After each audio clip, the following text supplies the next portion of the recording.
Olá, hoje é terça-feira, dia 25 de outubro de 2022, e o Grupo de Conjuntura está reunido para um novo episódio do nosso podcast. Eu sou o Gabriel Chianca, comigo estão os pesquisadores Antônio Lixa, Francisco Eduardo Pires e Margarida Gutierrez. Há 5 dias do segundo turno das eleições presidenciais, nós vamos analisar a conjuntura econômica que será herdada pelo próximo presidente do Brasil. Então se prepare para um voo panorâmico onde vamos abordar os principais indicadores da economia brasileira. Eu quero convidar, primeiramente, o professor Francisco Eduardo Pires. Bom, olá, eu vou aqui começar falando de alguns indicadores da economia real, e depois a gente vai falar de outros, indicadores financeiros, inflação, etc.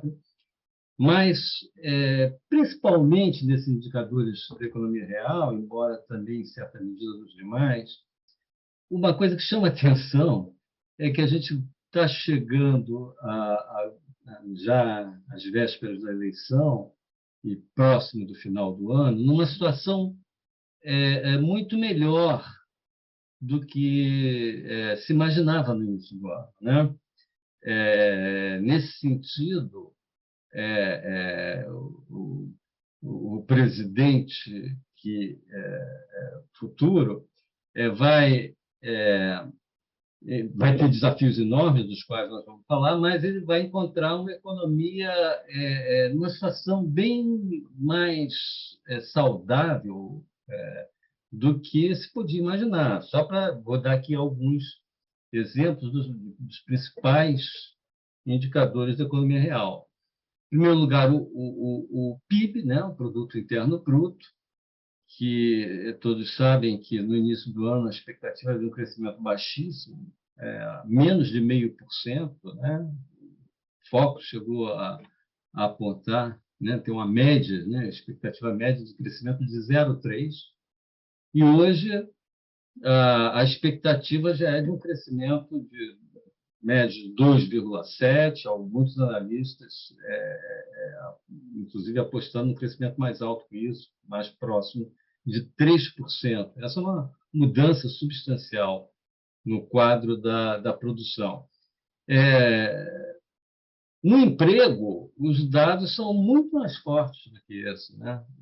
Aliás, isso é uma coisa que ainda precisa ser mais explorada, né? Discutida no futuro, estudada.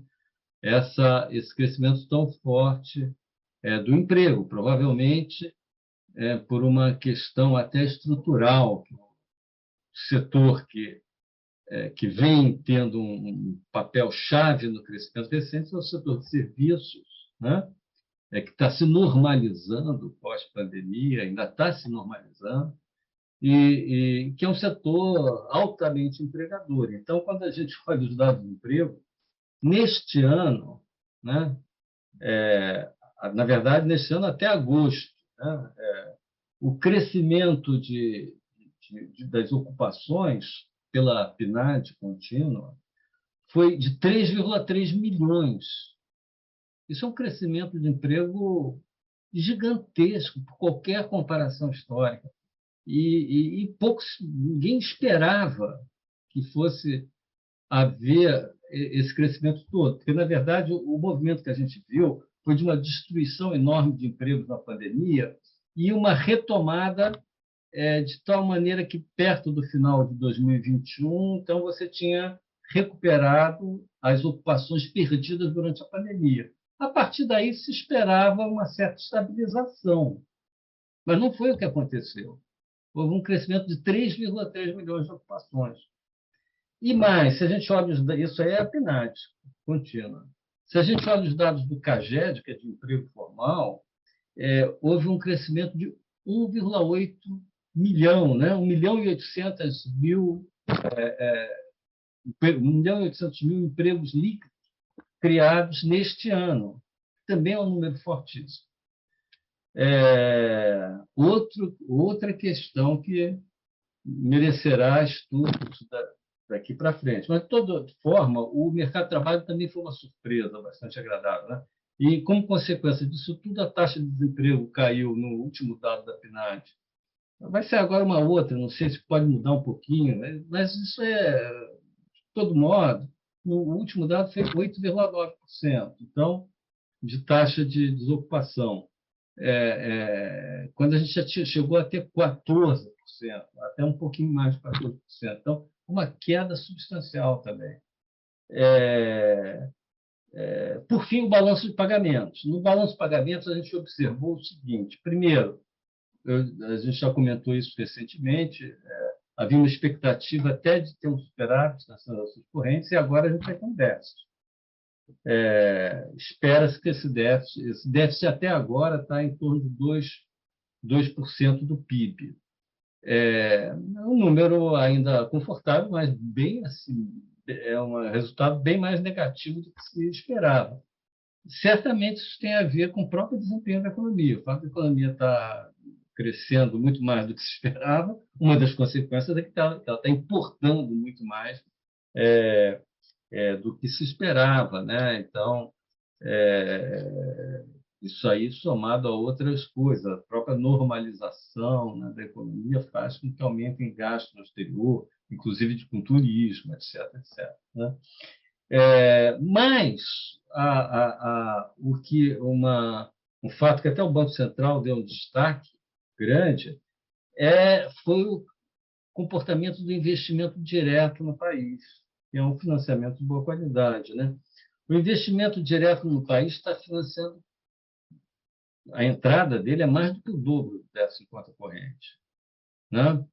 5,1% neste ano. Mas se a gente pegar os últimos 12 meses, sempre é bom comparar em períodos de 12 meses, né? Porque, inclusive, não tem problema de sazonalidade.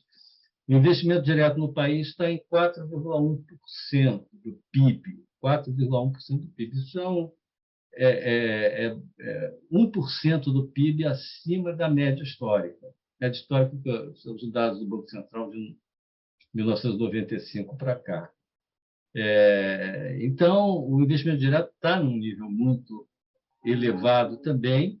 Quando a gente olha por setores, o setor serviços está absorvendo 60% neste ano, né, dos investimentos diretos, o que é esperável, dada a situação. Uma parte são serviços financeiros. Serviços financeiros sempre tem um peso grande, mas tem outros que também chamam a atenção, muito importantes, que são na parte de infraestrutura, né, utilidades, etc., né, que está em torno de 6%. Também serviços de tecnologia da informação, né, que é um serviço que tem puxado aí esse segmento de serviço, é o setor mais moderno, que tem puxado esse segmento de serviço, está entrando muito investimento estrangeiro também, em torno de 6% do total está indo para esse setor. E no caso da indústria, a indústria automobilística tem sido o setor dentro da indústria que tem mais puxado o investimento direto, é um setor onde tem investimentos muito fortes. Então, quando a gente olha o balanço de pagamentos, apesar da elevação do déficit nas transações correntes, a situação quer dizer, tem um lado extremamente positivo, esse déficit facilmente financiado por investimento direto. Tudo isso certamente junto com os demais fatores aí de desempenho do PIB, acho que também explicam o comportamento da taxa de câmbio no Brasil, que foi outra grande surpresa, né? Que está ligado ao balanço de pagamentos, está ligado ao próprio desempenho da economia, etc. Mas foi uma apreciação de 6% do real. Foi uma das pouquíssimas moedas que se apreciaram em relação ao dólar nesse ano. Então, eu vou parar por aqui, vou passar aqui para os meus colegas quando vão comentar outros indicadores, mas o que eu acho que chama a atenção é que a gente passou o ano todo num pessimismo muito grande, principalmente no início do ano, né? E agora a gente está chegando, quer dizer, uma situação já, vai chegar na situação pós-eleitoral já na semana que vem, e pelo menos a situação econômica do país, conjuntural, vai estar muito melhor do que se esperava, bastante razoável, a despeito de todos os desafios que a gente vai comentar depois para o ano que vem. Eu gostaria, então, de continuar apresentando o cenário macroeconômico que Francisco Eduardo tem nos colocado, falando um pouquinho sobre inflação, e destacar também que temos tido surpresa na área de inflação. O IPCA chegou a ficar em 12%, a inflação acumulada em 12 meses, 12%, e hoje saiu o IPCA 15, e ele já está em 6,85%. Ou seja, a gente tem tido uma forte queda da taxa de inflação, em um contexto, como Francisco Eduardo nos comentava, em que a economia cresceu mais do que se esperava, e o mercado de trabalho ficou muito mais aquecido, criou muito mais postos de trabalho do que a gente esperava. Tá? De fato, a taxa de desemprego, a taxa de desocupação, caiu um pouco abaixo de 9%, não? Está em 8,9%. Tá? O que dá para destacar é o seguinte, a gente tem uma queda de mais de 5 pontos da taxa de inflação, de 12% para um pouco menos de 7%, não? Caiu mais de... Tá? Sem que a gente precisasse desaquecer o mercado de trabalho ou aumentar a taxa de desemprego, pelo contrário. Tá? O que mostra que o que a gente chama normalmente de taxa de sacrifício, tá? Ou seja, quanto que você tem que sacrificar de crescimento ou aumentar o desemprego para reduzir a inflação, tem sido muito baixa no caso brasileiro. Provavelmente a gente não tem tido taxa de sacrifício. Tá? Então, esse é um aspecto importante, não? A gente consegue reduzir a inflação em um contexto em que a economia cresce mais do que a gente esperava. Tá? E também a gente já sabe que podemos acabar este ano com uma inflação abaixo de 6%, não? Um intervalo entre 5% e 6%. Tá? Isso é bastante crível. Tá? Em consequência, estamos tendo uma forte desinflação, uma forte queda da taxa de inflação. Na verdade, a taxa de inflação brasileira, neste momento, é menor que a taxa de inflação americana e europeia. Tá? Na verdade, o Brasil está na frente desse processo de redução da taxa de inflação comparado com outros países, o que é muito pouco comum, é normalmente incomum, não? Normalmente a gente demorava mais para reduzir a taxa de inflação, mas neste surto inflacionário, nosso Banco Central começou antes do processo, a política monetária, em consequência, a gente está um pouco na frente nesse processo de redução da taxa de inflação. É claro que, como Francisco Eduardo destaca, devemos também ter alguns desafios nessa área de inflação, não? Porque, por enquanto, a taxa de câmbio, a apreciação cambial pode ter ajudado, mas começam a aparecer alguns elementos de persistência inflacionária que vão ser tratados nos próximos meses, nos próximos trimestres. Mas, de qualquer forma, quando a gente vê o desempenho até o momento, tem sido muito bom. Outro ponto que tem chamado a atenção também, que tem tido outra surpresa boa, tem sido na área fiscal. A gente já tem comentado os resultados fiscais, não, no primários, tá? Mas também a gente vê que a relação dívida pública-PIB tem caído este ano. Tá? Ou seja, começou o ano com uma relação dívida-PIB no patamar de 80%, e provavelmente devemos fechar o ano em um patamar que está entre 75% e 76% do PIB. Tá? Então, é claro que aí também temos vários desafios, sabemos que aconteceram coisas inesperadas que favoreceram essa trajetória especial para a relação dívida-PIB, ela não vai se repetir o ano passado, mas um pouco na linha do que o Francisco Eduardo destacou, eu também estamos comentando algumas das surpresas que nos chamaram a atenção para este ano 2022. Tá? Existem outros elementos que são importantes para compor esse quadro macroeconômico, que são as condições financeiras, não? Que a gente pode ver através de alguns indicadores financeiros, e a professora Margarida poderia nos apresentar, não, esse panorama financeiro de como que eles se encontram. Então, obrigada, Elisha. Olhando aí as condições, fazendo um mapeamento dessas condições financeiras macroeconômicas, né, eu destaquei aqui 4 indicadores que, em geral, a gente usa muito para ver um pouco o papel das expectativas, como é que está o estado de ânimos em relação à economia brasileira. O primeiro deles é o risco país. Aí nós temos 2 métricas que são diferentes, mas que, em geral, vão na mesma direção.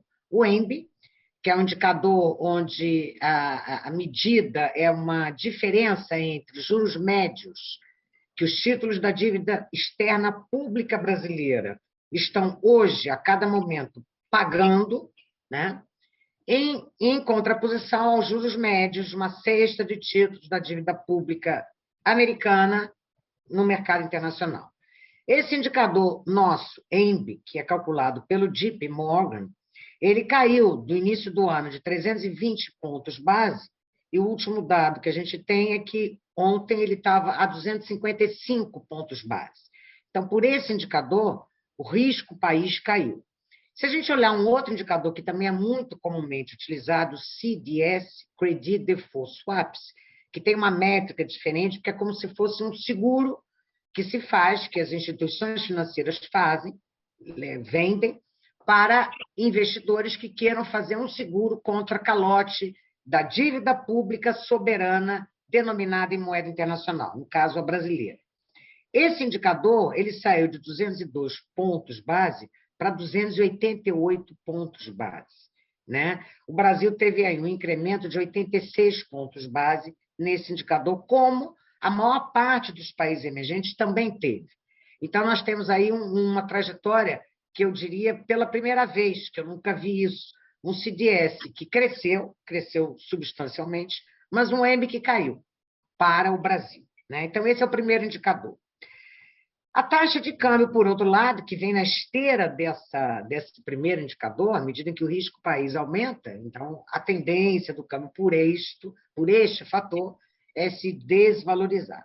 A nossa taxa de câmbio caiu, ela se apreciou ao longo deste ano 6,4%.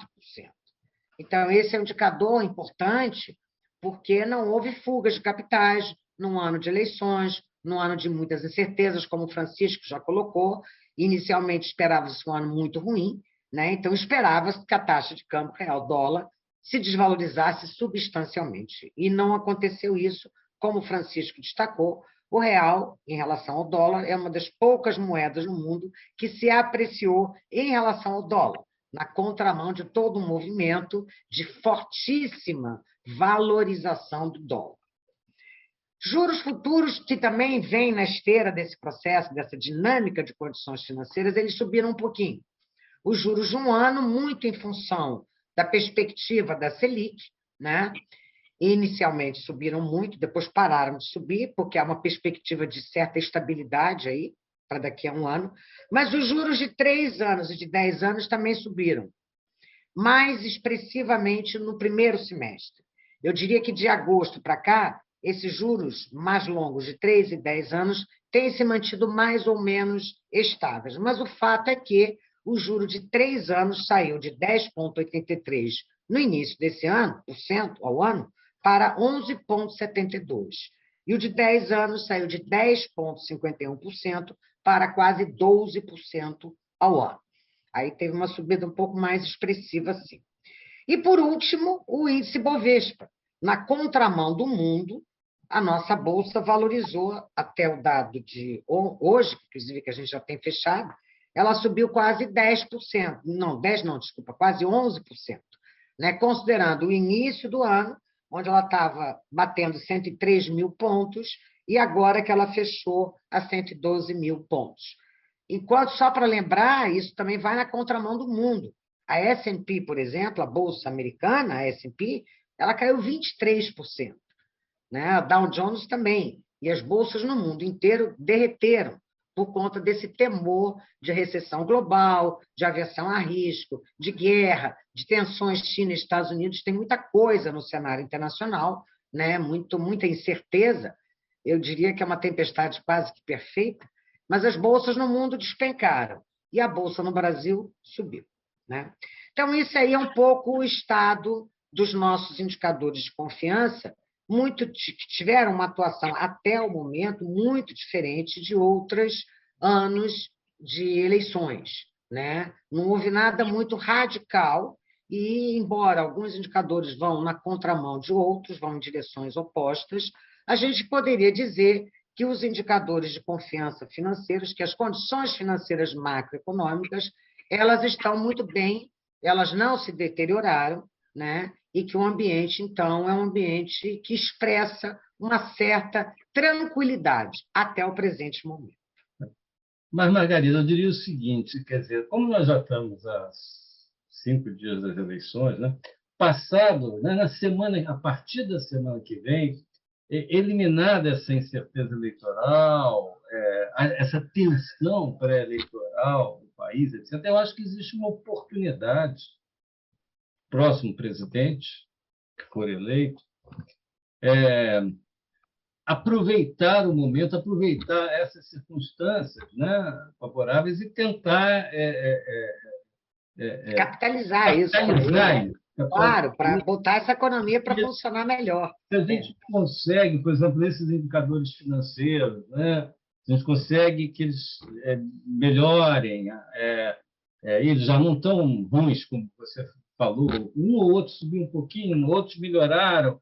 Então, você pode capitalizar isso, aproveitar a situação favorável para enfrentar também um quadro, para usar isso como, digamos assim, recursos para enfrentar um quadro do ano que vem que vai ser difícil, né? Eu acho que é um quadro onde a gente tem enormes desafios externos e internos.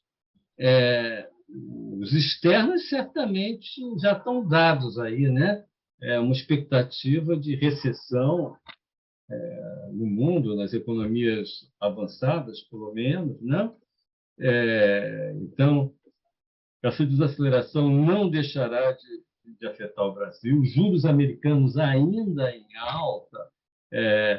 Tudo isso vai dificultar por vários canais, pelo canal financeiro, pelo canal do comércio exterior, das expectativas, por vários canais vão afetar negativamente a economia brasileira. Então, esse é um desafio, vai ser um desafio muito grande, né? Muito grande, né? Provavelmente vai exigir uma desaceleração do país, etc. Mas há outros desafios no plano interno, a partir enfim, de todas as expectativas geradas pela eleição, pelas promessas de todos os candidatos, etc. E também, no caso de muitos, houve um certo sacrifício, né, durante os últimos anos, e há uma expectativa que vai ter que ser mais ou menos, com a qual não vai ser muito fácil lidar. Eu diria que o principal desafio aí para manter essas condições financeiras, né, é acomodar demandas sociais que se colocam em relação a políticas públicas e garantir, ao mesmo tempo, uma perspectiva de trajetória para a dívida pública em relação ao PIB percebida como essa trajetória como solvente, como previsível, porque esse eu acho que é o grande desafio do próximo presidente. Lícia, no caso da política... A gente tem destacado... Eu só queria perguntar o seguinte, porque, na verdade, a política monetária já está sempre esperando um efeito mais contracionista por parte dela, que a gente ainda pouco viu até agora, né? Mas o que a gente está percebendo, e estávamos comentando aqui nós todos, antes desse podcast, numa reunião, que, na verdade, os juros reais só estão subindo, porque a Selic está mantida, mas como a inflação cai, os juros reais estão subindo, né? Tanto os juros reais correntes como os juros reais Os futuros. futuros, né? Então, como é que você vê isso aí, Lixa, esse desafio Bom, aí? tem todo um debate em política monetária. Hoje começou a reunião do Copom, amanhã teremos a definição. Acho que em termos de taxa de juros já está determinado, vai se manter a Selic constante nesse patamar que está hoje, 3,75. O interessante é discutir sobre quanto tempo essa taxa Selic ficará nesse patamar. Está tendo uma discussão grande na sociedade, não, entre os analistas, sobre em que momento começará o Banco Central a reduzir os juros. Tá? O Banco Central tem falado que espera começar a redução da taxa de juros no começo do segundo semestre, no mês de julho ou agosto do ano que vem, mas o mercado, vendo que a desinflação está sendo mais rápida do que esperado, tá? E que os juros reais estão subindo por causa desse efeito que o Francisco Eduardo destacou, a redução pode começar antes. Então, o mercado está dizendo que pode começar no primeiro trimestre, no final do primeiro trimestre, digamos, no mês de março do ano que vem. Tá? Ou seja, a gente já está discutindo quando que a gente vai começar a reduzir a inflação, a reduzir a taxa de juros, visto que a desinflação está acontecendo muito mais rapidamente do que se esperava. Tá? É claro que a gente vai ter que atuar com cautela, tá? Com prudência. Imagino que o Banco Central também vai esperar claro, o ano que vem para começar a reduzir os juros, mas, em princípio, tem algum otimismo em relação a quando que os juros vão começar a reduzir. Tá? Margarida destacou, Francisco Eduardo também, sobre a importância do desafio fiscal. Tá? É um tema que nós temos discutido isso praticamente quase todas as semanas, não? A importância de ter um regime fiscal que permita a solvência da dívida e certa estabilidade sobre ela, tá?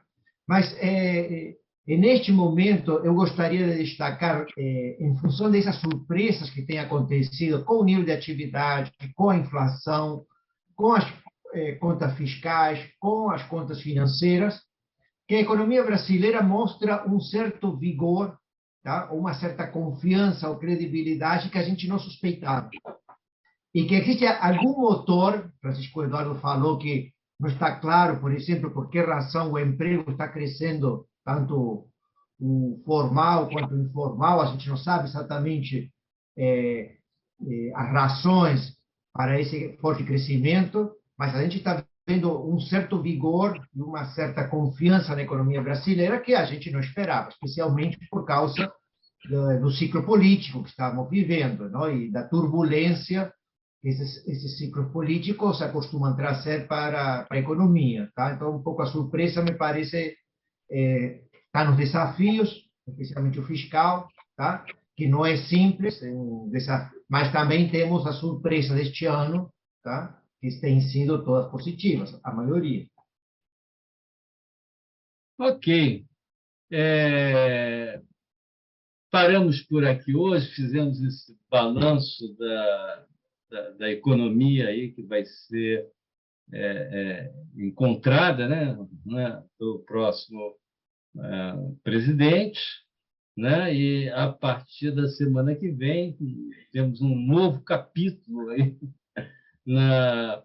na história do país e vamos continuar aqui vamos estar aqui com o nosso podcast discutindo, debatendo as políticas econômicas e a conjuntura.